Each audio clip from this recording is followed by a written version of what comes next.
Are you anything like me where you have lots and lots and lots of washi tape? Maybe you need a few more ideas on how to use it. Back in 2021, I created this video, which is 10 ways to use washi tape. And since then, I've come up with just a couple more ways on how I like to use this stuff. So today I have for you 3 ways, plus a little bit of a bonus on how to use more washi tape in your projects. Welcome to Crafty Soup. My name is Misty. Let's go ahead and dive into this washi tape topic. Before we dive in, here's the washi tape I'm using. I've got some American Crafts, an Unknown, and then some Simple Stories. That one's still available, so I will link that one up in the description if you're interested. And here's just a quick tip. I like to write the names of my washi tape inside with a little Sharpie marker, and that helps me keep track. And just for your reference, I'm working on a sample size 3x4 cards, but you can make this project any size you want. All right, so let's dive into our first technique, which is the washi roll.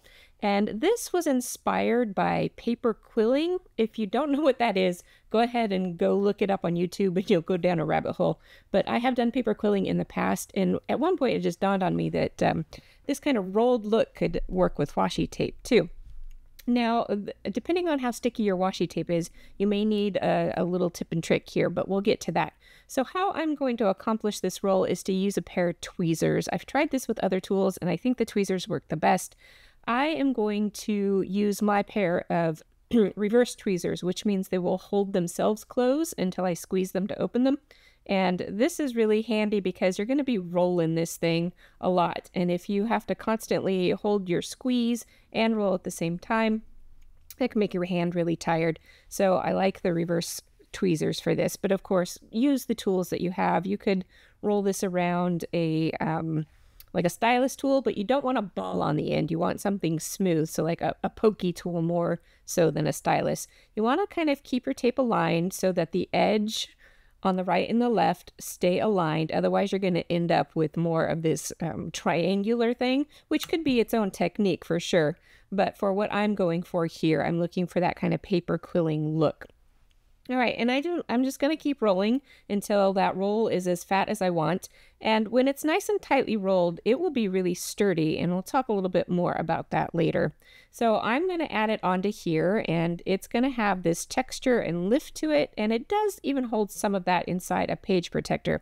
However, if your rolls get loose because your washi tape isn't sticky enough, they will squish in your page protector. So the best thing to do in that case is to go ahead and add a little glue as you go. And again, that's another good reason for these reverse clamp tweezers, so that you can kind of set it down and use your hands to add that glue and keep rolling. So here is what these look like. You can see I had that one loose roll there that I showed you that would squish down. And then I've got these tighter rolls that will hold up inside of a page protector.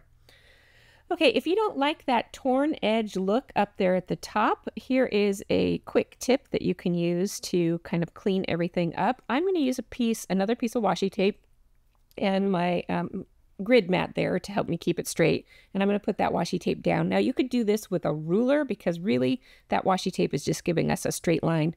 But because the washi tape is sticky, I don't have to worry about holding a ruler in place while I'm using my craft knife to gently glide it across the tape. Now you don't want to push really hard on this part, and you may actually need to glide over it a couple of times so that you cut the tape without putting a hole in the paper beneath. And if you're gentle, it'll work. And then I use the tip of my knife to peel up the excess edges, and that can give you a nice clean look in the end. And here is what that looks like. And this one reminds me kind of party blowers, which is how I started off that technique.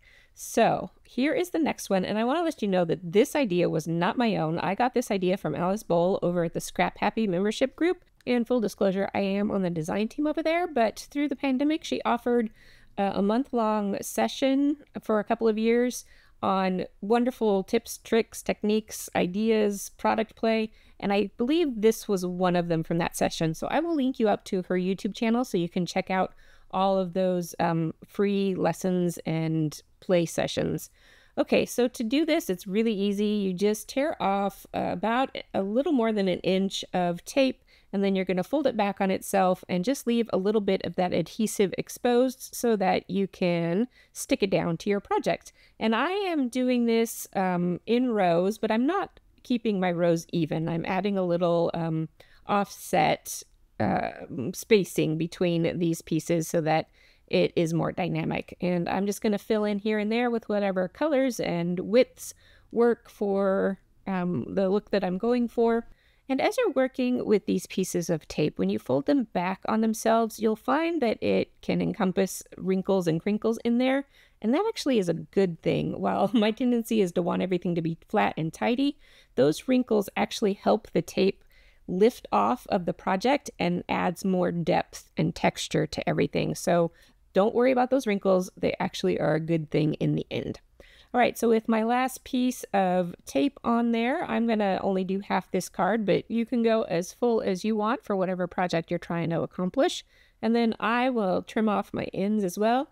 Now you will notice that I left the loops of the tape hanging off the bottom of this card. So that's kind of personal preference, or whatever project you're working on, you'll decide how you want those loops at the bottom to look. If you want them flush with the bottom or if you want to trim them off. Now I have those raw washi edges at the top. Again, now I can go ahead and trim those down like I did in the last project. But in this case, I'm just going to go ahead and cover them up kind of with a belly band. These little ruffles remind me of kind of the 1920s fringe dresses. And so I was giving it kind of a waistband to go with that look. And then you can fluff it up a little bit more. And this is a really fun technique. And again, we'll have a bonus idea for taking this even a step further at the end of the video.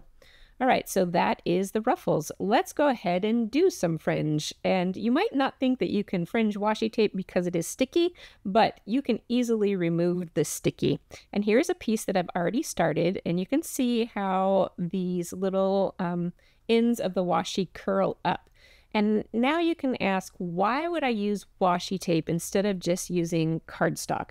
And there's a couple of reasons for this. One, the washi tape is going to give more of that curl than cardstock will, and we'll get to the curl part of this in a minute. Here I want to say that using a wider washi tape makes this technique easier, but you can certainly use some narrower washi tapes, which I will do in a minute. So here's where I'm going to say that you can remove the sticky from your washi, either by pressing it to your skin or by putting some powder on it, but that will keep it from sticking to itself, and we'll get to that just a little bit more as well. So going back to why washi versus pattern paper, washi tape is designed with that specific print and pattern on it, so it's the right scale for the washi tape. If you're cutting down pattern papers, you're only getting a portion of the design that they intended for that paper. If you're using larger, like 12 by 12 size papers, you're often really getting small portions of a larger design. And if you want to do this with pattern papers, you could try using a 6 by 6 paper, which has a smaller scale on it. So for example, if you have a floral pattern, a larger 12 by 12, you might end up cutting a flower in half, versus a piece of washi tape, you're going to get a whole flower image on there. All right, I have pulled out a few more scissors to get going on this project. And the first thing we're going to do is we are going to ribbon curl our washi tape. We're not going to do it along the length like you do with ribbon. We're going to do it along the edge. And you want to make sure that the pretty side of the washi tape is touching your scissor blade. And you want to do this very lightly and very gently, because washi tape is a bit delicate. And I will tell you, I tore a few pieces of washi tape trying to practice this a little bit. So do that yourself. Pull out some extra washi tape, maybe that ugly washi tape that you don't like, and practice this curling technique before you get to it. And oh, here, see, I left it on camera so that you could see. I just tore it down. So light pressure. And in fact, I think what I discovered worked best was that I went over the washi tape twice. I did a super light pressure the first time, and then I went back and did a second run of it. And here you can see me going back with that second run, and you can start seeing the washi tape to curl over on itself. All right, and here's what it looks like as it starts to curl, and that really is going to give that lift when we get to the fringing. So I do recommend doing this part of it. Now you can go and zhuzh it up with your fingers later if you don't want to do that part, so not all is lost. if that doesn't appeal to you. All right, you can use just a pair of straight scissors to just clip, clip, clip along the row of the washi. And this particular pattern is nice because it has guidelines on there, but it doesn't really matter. In the end, nobody's going to notice if your widths are wider or narrower than other ones when everything's all said and done. I do own a pair of Fringe scissors, and I don't use them a lot, but when I do use them, I really like it. So if you want to invest in a pair of these, they can be useful for lots of fringing techniques. All right, so as you can see, I'm just gonna chop, chop, and then I am done with that fringing down. So those scissors do save a lot of time, and this technique, especially with this last bonus idea, is my favorite, and maybe it'll be your favorite too. So you might want to end up getting yourself a pair of Fringe scissors. All right, because we removed the sticky from our washi tape, we're gonna go ahead and add a little bit of glue. A little goes a long way, and because this is lightweight paper basically, and that's another benefit of using washi over cardstock, because this is thinner and lighter weight. It's not going to be as bulky on your project, especially if we're doing scrapbook layouts, which could have lots and lots of rows of heavy fringe paper that could get really dense and heavy. At any rate, I didn't get all of the sticky quite de-stuck enough, and my little fringes are still sticking to each other. So I'm just going to pull those up a little bit. I can just kind of squeeze them with my finger to get more of my skin oils onto that fringe, or I can come in and add a little bit more powder if you're using a powder tool. The powder tool, I think, works better, but it's not as convenient. So that is how to get your little fringe to behave. Now here is a tip. If you don't want to fringe that washi tape beforehand, you can fringe it afterwards. And this just runs the risk of, if you pop off just one of those pieces of fringe, now you have a gap in your fringe and it's like a smile with a missing tooth. And that might not be the look you're going for. Again, you can hide some of this stuff as you're working the project. And here you can see the curl versus the straight edge. It just gives it so much more interest, I think. So I think the fringe is worth it. Now here is the bonus. And again, this idea was from Alice Bowl over at Scrap Happy. And she did this on a full 12 by 12 page, where I think she cut out a circle, then popped that up on a second page in the background, and then filled in the circle with the washi fringe. So here is a smaller version of that. I went ahead and used a heart punch to punch out a shape from my card. This is exactly the same size. So then I can just go ahead and overlay that shape, and you can pop it up on foam if you want a little more dimension, or you can kind of zhuzh up the pieces to pop through the shape, and you might need to do a little bit of trimming if you want more of the pieces to pop up. So you can see how the edges kind of hit some of those ruffles. And then, like I said earlier, I left my fringe hanging off the edge, but you can trim that down if you want. Or not fringe, but the ruffles. But here is the one with fringe, and this is my favorite. I don't know what it is about the delicate nature of that fringe peeking up through this heart. And here I am just kind of zhuzhing up a little bit so that it's not squishing the fringe underneath there. So you can zhuzh it up and then glue your papers together however you want, flat or with dimension.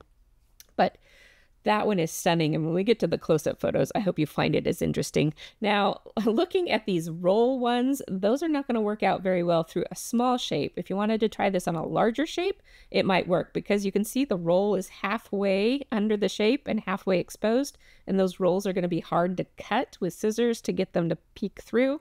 So it's up to you if you want to give that a try. At any rate, here are the 3 projects we have in the end.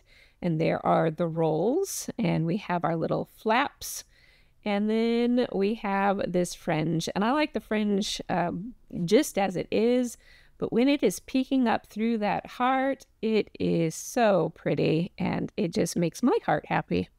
Hopefully, I have shared something exciting with you, and if you did, I'd love to hear from you and give me a like, because all those things are very helpful to my channel. As always, I really appreciate you being here, because I know your time could be spent doing so many things.